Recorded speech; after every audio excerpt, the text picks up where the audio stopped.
ఆంధ్రప్రదేశ్ రాజధానిలో ప్రభుత్వం ఇప్పటికే దగ్గర దగ్గర 60,000 కోట్ల రూపాయలతోటి వివిధ పనుల కోసం టెండర్లు పిలిచింది. ఇప్పుడిప్పుడే అమరావతి పనుల్లో వేగం పెరుగుతోంది. మరోవైపు ఈ పనులు జోరుగా సాగుతున్న తరుణంలో ఆంధ్రప్రదేశ్ ప్రభుత్వం రెండవ దశ భూ సమీకరణకు కూడా రంగం సిద్ధం చేసింది. తాజాగా దీనికి సంబంధించి నోటిఫికేషన్లు కూడా జారీ చేసింది. వాస్తవానికి రెండవ దశ కింద దగ్గర దగ్గర 40,000 ఎకరాల భూమిని సమీకరించాలని ప్రతిపాదించినా కూడా తర్వాత తొలి దశలో ఈ మొత్తాన్ని 16,000 ఎకరాలకే పరిమితం చేశారు.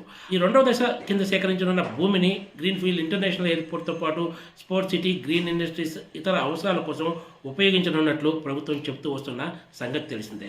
ఈ తరుణంలో ఆంధ్రప్రదేశ్ రాజధాని అమరావతిపై వైసీపీ అధినేత మాజీ ముఖ్యమంత్రి జగన్మోహన్ రెడ్డి చేసిన వ్యాఖ్యలు ఇప్పుడు పెద్ద సంచలనంగా మారాయని చెప్పొచ్చు. ఒక మాటలో చెప్పాలంటే జగన్మోహన్ రెడ్డి అమరావతిపై తన వ్యతిరేకతను ఏమాత్రం దాచుకోకుండా మరోసారి బహిర్గతం చేసినట్లయిందనే చెప్పాలి. జగన్మోహన్ రెడ్డి చేసిన తాజా వ్యాఖ్యలు ఇప్పుడు ఆంధ్రప్రదేశ్ రాజకీయాల్లో పెద్ద సంచలనంగా మారాయని చెప్పొచ్చు. తొలి దశ రాజధాని పనులు పూర్తి చేయకుండానే రెండవ దశ భూ సమీకరణ చేయటం ముఖ్యమంత్రి చంద్రబాబు చేస్తున్న పిచ్చి పని అంటూ జగన్మోహన్ రెడ్డి వ్యాఖ్యానించారు. ఆయన గురువారం నాడు నేషనల్ మీడియాతో మాట్లాడుతూ రాజధానిపై కీలక వ్యాఖ్యలు చేశారు. ఒకవైపు ఆంధ్రప్రదేశ్ ప్రభుత్వము పార్లమెంట్లో చట్ట సవరణ ద్వారా అమరావతికి చట్టబద్ధత తెచ్చే ప్రయత్నం చేస్తున్న తరుణంలో చేసిన వ్యాఖ్యలు ప్రాధాన్యత సంతరించుకున్నాయని చెప్పాలి. తొలి దశ రాజధాని పనులు పూర్తి చేయకుండానే ఇప్పుడు రెండవ దశ కోసం అంటూ మళ్ళీ భూములు సమీకరించడం ఏమాత్రం సరికాదన్నారు జగన్మోహన్ రెడ్డి. తొలి దశ రాజధానికి భూములు ఇచ్చిన రైతులే ఇంకా ఎన్నో ఇబ్బందులు ఎదుర్కొంటున్నారని, వాళ్ళకిచ్చిన హామీలను కూడా చంద్రబాబు సర్కార్ ఇంకా పూర్తిగా అమలు చేయలేదన్నారు. ముఖ్యమంత్రి చంద్రబాబు నాయుడు తాను తన బినామీలు దోచుకోవడం కోసమే ఇప్పుడు రెండవ దశ భూ సమీకరణ చేస్తున్నారని జగన్ తీవ్ర ఆరోపణలు చేశారు. సీఎం ఎక్కడ కూర్చొని పనిచేస్తే అదే రాజధాని అని, అసలు రాజ్యాంగంలో రాజధాని అన్నదే లేదంటూ జగన్ మరోసారి వ్యాఖ్యానించారు. గతంలో కూడా జగన్మోహన్ రెడ్డి ఇదే తరహా వ్యాఖ్యలు చేసిన సంగతి తెలిసిందే.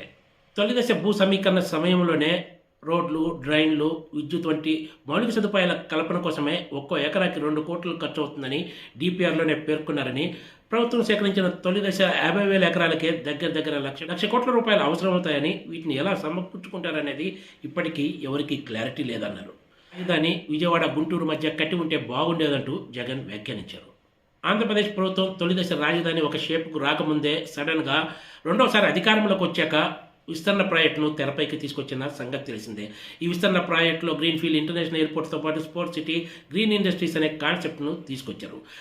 చంద్రబాబు నాయుడు ఎప్పుడు అంటే ఎన్నికలకు ముందు తొలి టర్ములో అధికారంలో ఉన్నప్పుడు కూడా రాజధాని విస్తరణ అన్న అంశాన్ని ప్రస్తావించిన దాఖలాలు అయితే లేవనే చెప్పాలి. కేంద్రంలో టీడీపీ భాగస్వామిగా సంకీర్ణ ప్రభుత్వం ఏర్పాటవడము, ఆంధ్రప్రదేశ్లో కూటమికి ఎన్నడూ లేని రీతిలో భారీ మెజార్టీ రావడంతో ఈ కొత్త ప్లాన్స్ తెరపైకి వచ్చాయనే చర్చ రాజకీయ వర్గాల్లో ఎప్పటి నుంచో ఉంది. ఇప్పటికే రెండవ దశ భూ సమీకరణ అంశంపై రాజధాని రైతుల్లో చాలా అనుమానాలు ఉన్నాయి. భూ సమీకరణ కోసం తమ దగ్గరకు వచ్చిన అధికారుల ముందు వాళ్ళు పలు ప్రశ్నలు పెడుతున్న సంగతి తెలిసిందే. ప్రభుత్వం చెబుతున్నట్లు 3 ఏళ్లలో రెండవ దశ ప్రాజెక్టు పూర్తవుతుందా? ఒకవేళ ప్రభుత్వం మారితే ఎదురయ్యే సవాళ్లు వంటి అంశాలపై ప్రశ్నలు సంధిస్తున్నారు. గత అనుభవాలను దృష్టిలో పెట్టుకునే రైతులు ఈ అంశాలను లేవనెత్తుతున్నారు. తొలి దశ భూ సమీకరణ ఇచ్చి ఇప్పటికే దగ్గర దగ్గర 10 ఏళ్లు దాటినందున పాత రైతులే ఇప్పుడు భూ సమీకరణ కూడా ఇస్తామంటాం సరికాదని, తమకు అదనపు ప్రయోజనాలు కల్పించాలని రైతులు డిమాండ్ చేస్తున్నారు. ఈ తరుణంలో జగన్మోహన్ రెడ్డి రెండవ దశ రాజధాని కోసం అంటూ భూ సమీకరణ చేయడం పిచ్చిపోయినని వ్యాఖ్యానించడంతో రైతులు రాబోయే రోజుల్లో ఈ అంశంపై ఎలా స్పందిస్తారన్నది అత్యంత కీలకంగా మారబోతుంది. Please subscribe TGTV.